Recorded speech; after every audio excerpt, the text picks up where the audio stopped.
Guan Yu taught Guan Xing all his sword techniques, but he did not inherit his Green Dragon Crescent Blade. At this time, the Green Dragon Crescent Blade had become Pan Zhang's trophy. That year, Guan Yu led the Shu army to attack Wei, but he did not expect that the rear was attacked by the Wu army.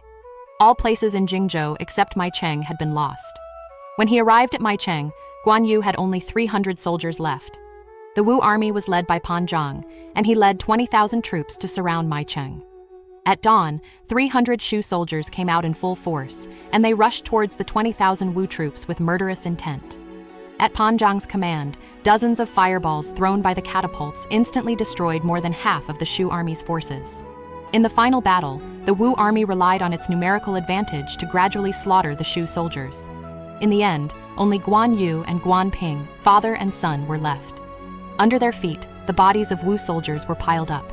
At the last moment, Pan Zhang asked Guan Yu to give up his sword and surrender, but Guan Yu just laughed out loud. Finally, Pan Zhang gave an order, and thousands of arrows instantly engulfed the father and son. But what Pan Zhang didn't expect was that Guan Xing and Zhou Chang survived by chance.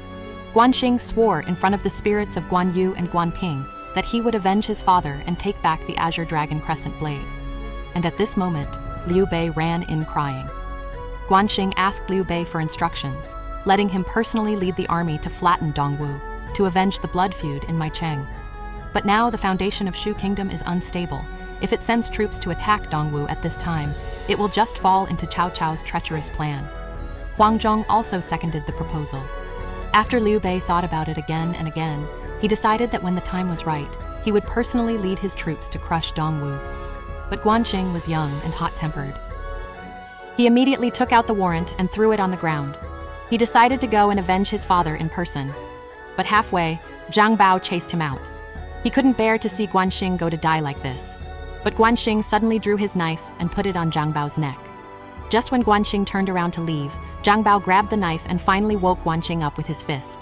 Whether it was swordsmanship or military achievements, or the most critical strategy, Guan Xing had nothing to do with it now. Now he was so hot-headed just for revenge, and going there would only cost him his life. Since then, Guan Xing began to practice swordsmanship hard every day. Until one day, he accidentally heard a big news. This man was a craftsman. According to him, the defensive fortifications built by Dongwu were built by this craftsman himself. Although he was stopped by someone in the middle, with Guan Xing's current strength, he easily knocked down several soldiers. He brought the craftsman back to the house and asked him to draw a map of all the terrain in Yiling, as well as the layout of underground secret passages and traps. Finally, he clearly summarized them on a map and prepared to hand them over to Liu Bei. At this time, Liu Bei and Huang Zhong were discussing countermeasures to break through the land of Yiling. According to the frontline spies, there is a secret passage under the Yiling water fort, which can control the mechanism on the water. As long as the mechanism is turned off, it can be easily broken. So Zhou Kang proposed to form a scout team, secretly sneak into the water fort, find the secret passage and break the mechanism. So Zhou Kang volunteered, and Liu Bei assigned him more people and asked Zhang Bao and a woman who was good at using bows and crossbows to carry out the mission together. This woman was named Fan Ling. Her parents died in the Eastern Wu when she was young. Since then, she grew up in the Shu army. She was an archer who never missed a shot. At this time, Guan Xing came over with the secret passage map, but was stopped by the soldiers at the door. The soldiers did not let Guan Xing enter. After Fan Ling found out, he walked over. Guan Xing took out the terrain map and told Fan Ling that this was military intelligence, and he must let Fan Ling hand it to Liu Bei in person. So Fan Ling went to report to Liu Bei. After Liu Bei learned about it, he hurriedly asked Fan Ling to present it quickly. So Liu Bei called Guan Xing in and learned that Guan Xing had been studying the military deployment of Yiling during this period. During this period, he happened to get the offensive map of Yiling from a craftsman. Liu Bei was very excited, and Guan Xing took the opportunity to beg Liu Bei to give him another chance to fight. At the same time, Zhou Chang and Zhang Bao also pleaded for Guan Xing, and Guan Xing also knew the underground situation of Yiling Water Fort. So Liu Bei restored Guan Xing's position and let him join the scout team. The four of them disguised themselves and began to act secretly. They first prepared to hijack the cargo ship of Dongwu. With the cooperation of several of them, they cleared most of the soldiers on the ship in an instant. But just when they thought there were no enemies on the ship, Guan Xing was directly pulled into a room by several hands. Zhou Chang hurried to the bottom of the ship and used a torch to illuminate the interior of the cabin. He saw that more than a dozen Wu soldiers surrounded Guan Xing. Now, Guan Xing was like an elevator god of war. He stabbed the enemy with his sword, and he knocked down more than a dozen people by himself. In the end, only one person was left alive, because only he could take the 4 of them through the Yiling Pass. He blew the signal to open the door, and the pass began to open slowly. When they went in, they had already changed into the uniforms of the Eastern Wu soldiers. At this time, the gatekeeper stopped them and asked them what was in the box. The soldier wanted to ask for help, but Guan Xing held him with a knife from behind. In desperation, he could only say that the box contained wine for the general. So the gatekeeper let them pass the first level smoothly. But when they continued to go deeper, Lu Mao found that their whereabouts were strange, so he suddenly stopped them again. He walked over and asked the soldier for his badge. Fortunately, Guan Xing was in time and handed the badge to him from behind. But after Lu Mao took the badge, he killed the fat man directly. They were stunned for a moment. They had never seen such an operation. The real reason was that the soldier committed a serious crime because he brought the enemy's spies back to the base camp. It turned out that all this was Pan Zhang's plan. They just wanted to lure the snake into the hole and catch it all in the end. At this time, the 4 scouts had no idea that they had fallen into Pan Zhang's trap. The 4 of them found an abandoned house, took out the weapons and equipment in the box, and there was a bundle of candle bombs in it. Zhou Tang asked Fan Ling and Guan Xing to go and investigate the location of the secret passage. As long as they found the location of the secret passage, they would start tonight. As expected, they found that the secret passage was exactly where it was drawn on the map. Darkness was also the weakest time for defense, so the 4 of them quietly killed the 2 soldiers guarding the secret passage at dark. Several people secretly entered the passage and finally found the location of the mechanism. But they didn't expect that there were so many people here, so they cooperated with each other and killed all the staff operating the mechanism. Fan Ling shot an arrow at the inside of the mechanism, and the arrow just got stuck in the rotating gear. The trap on the sea began to slowly descend. The spies who learned that the mechanism had been broken immediately passed the news to the Shu army. However, just when they were evacuating, Guan Xing suddenly pulled the mechanism, and the iron gate trapped them for a short time.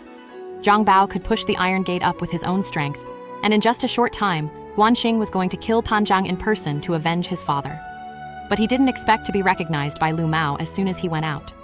Guan Xing knew that the situation was not good, so he wanted to take the initiative. But he didn't expect to be grabbed by Pan Zhang's neck, and then dozens of long spears were held against his neck. Just when Lu Mao was about to kill him, Pan Zhang suddenly stopped him. He wanted to keep Guan Xing and let him witness the process of the complete destruction of the Shu army with his own eyes. Lu Mao pulled out the map on Guan Xing's chest, and Pan Zhang finally told him the truth. They were able to enter here because of Pan Zhang's deliberate action, but Guan Xing didn't believe it. So when he was taken to the prison, he believed that he had really fallen into the enemy's trap, because the person who was going to punish him was the craftsman he brought home. The most important thing for him now was to escape from here first, so he lied about important military intelligence, tricked the craftsman into coming to him, and then took the opportunity to lock him up with his legs. After he unlocked the handcuffs, he escaped, and found a lot of asphalt outside. Asphalt can burn on the water surface. As long as the asphalt is sprinkled on the sea surface, once ignited, the river surface will become a sea of fire. The most urgent task now is to send this message to the Shu army outside. Unexpectedly, Guan Xing met the other 3 people halfway, and they reunited as a group of 4 afterwards. After killing a group of pursuers, Guan Xing informed them of the news of being tricked. At this time, more and more soldiers chased after him. When passing by the Iron Gate, Zhou Chang chose to stay behind for them and asked them to send the intelligence out. In this way, Zhou Chang was outnumbered and died here. The 3 of them fled to a dead end. Guan Xing put his ear on the wall and heard the sound of water. Yiling Water Fort is surrounded by water, and it is very likely that the sea is connected to the wall. Unexpectedly, the bamboo firebomb came in handy here. They blew up the wall and escaped from the water. Then the 2 armies fought, and countless ships attacked. Pan Zhang gave an order, and hundreds of fireballs flew towards the Shu camp. In an instant, the fire burned all the warships of Shu. Pan Zhang realized that his plan had been exposed. The 3 people who escaped reported the matter to Huangzhong as soon as possible. Guan Xing suggested that they could use the same trick against the enemy and put a straw man on the warship in front to attract the attention of the Wu army. They led their troops into the dungeon from underwater. They attacked the enemy unexpectedly. Finally, with the cooperation from inside and outside, they would surely be able to easily capture Yiling. Pan Zhang felt something was wrong, so he asked Lu Mao to lead his troops to the dungeon to stop the Shu army. Under Lu Mao's command, the shield soldiers immediately blocked the passage tightly. Just at this time, the Shu army also rushed over. Guan Xing gave an order. The Shu army soldiers also set up a shield formation. The next moment, the Shu army sent several soldiers of the Big Knife team to bear the brunt, but the passage was narrow. The charging party must be at a disadvantage. In an instant, all the Shu army soldiers who charged fell to the ground. Then both sides started to charge. Guan Xing broke through the siege all the way and went to chase Pan Zhang. And here, in the end, only Zhang Bao and Lu Mao were left. Not long after, Lu Mao died under Zhang Bao's snake spear. Guan Xing chased Pan Zhang all the way, and the weapon in Pan Zhang's hand was Guan Yu's Qinglong Yanyue sword. During the fight, although Guan Xing was often at a disadvantage, he seized the opportunity and slashed Pan Zhang's left shoulder with a knife. Then Pan Zhang slashed back at Guan Xing. At the moment when Guan Xing's life was hanging by a thread, the hairpin on Pan Zhang's head played a key role. Pan Zhang covered his neck, and he couldn't walk steadily, but he still wanted to escape, so Guan Xing ended his life with a knife. When dawn rose, the Shu army also broke through Yiling.